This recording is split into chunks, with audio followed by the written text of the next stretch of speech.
So one of the things that happened was, under the FCC, there's a principle of common but differentiated responsibility, where there's a general agreement that all nations are responsible for dealing with climate change, but some nations, namely the developed countries, are more responsible for dealing with it because they are more responsible for causing it and have the capacity to either adapt to it or to take the hit on what needs to be done to accomplish mitigation.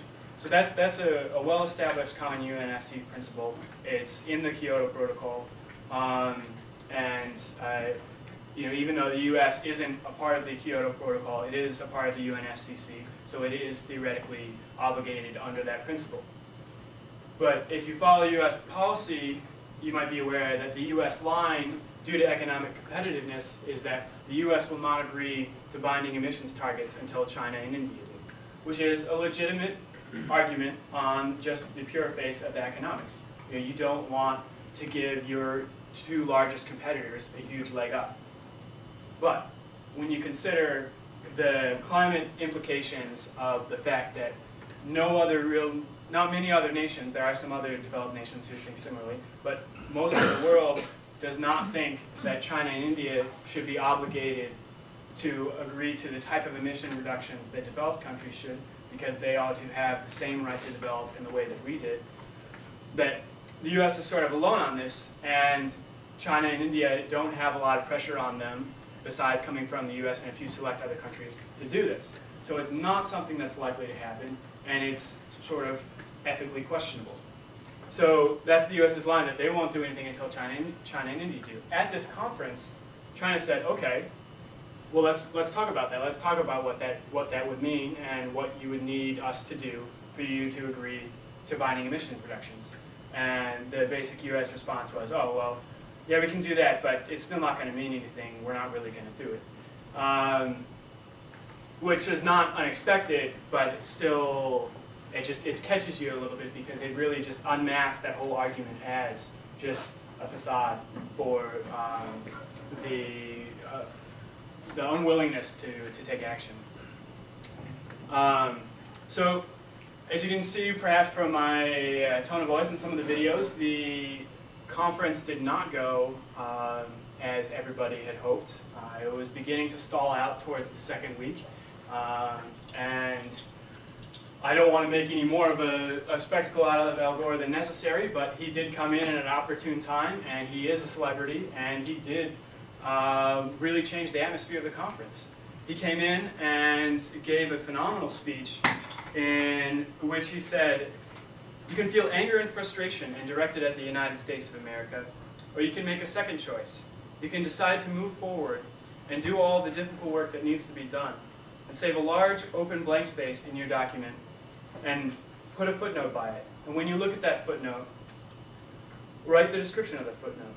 This document is incomplete, but we are going to move forward with it anyway, on the hope that the blank will be filled in." And that really crystallized the international sentiment towards the United States, that perhaps we didn't really need the United States on this, and we could just go ahead with it anyway if they were not going to budge. And that really dovetailed in well with our message that, the United States does not represent us. Don't worry about them for now. This is just a temporary thing. And so that really sort of lifted the spirits of the conference a little bit, but it didn't really seem to affect any real change in the next couple of days, although you can't imagine one person to have that particular impact. But that sort of change did happen. The conference actually ran out an extra day. It was Friday the 14th, the day the conference was supposed to be over, and it was 11 o'clock, 12 o'clock still going on. It became 1, 2 in the morning on Saturday, and they decided to call off the conference for the night. They were going to run it over through Sunday, run it through the day on Saturday, and they give everybody a chance to get some rest and go to sleep. So this is not the type of thing that's supposed to happen. As I had on a previous slide, these conferences can't fail. Technically, they can fail. If there's no agreement reached, then they will fail. but the political implications of allowing this type of conference to fail, both for the countries involved in whatever the block was that caused it to fail, and for the international process on climate change, are so huge that it's just not acceptable.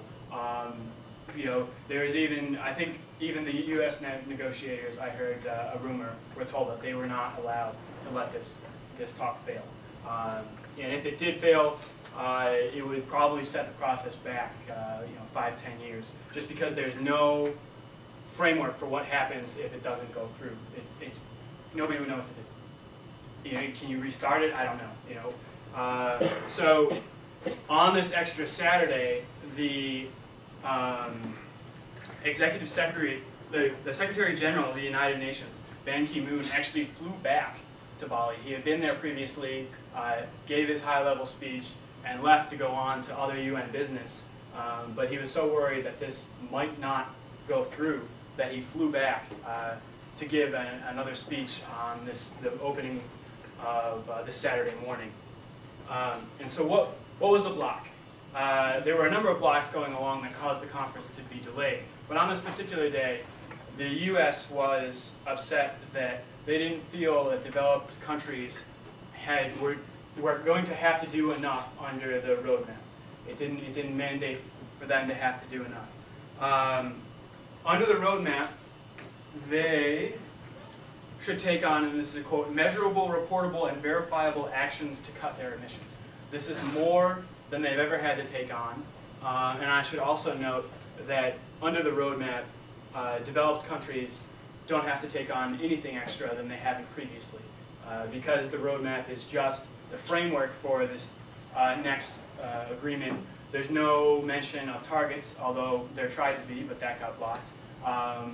There's no mention of even binding targets, which also got blocked. So it was just over the fact that the U.S. didn't feel developing countries were having to do enough, even though they were having to do more than they had previously, and developed countries did not have that same restriction. So there was that. And then there was also an issue with Canada later on in the day.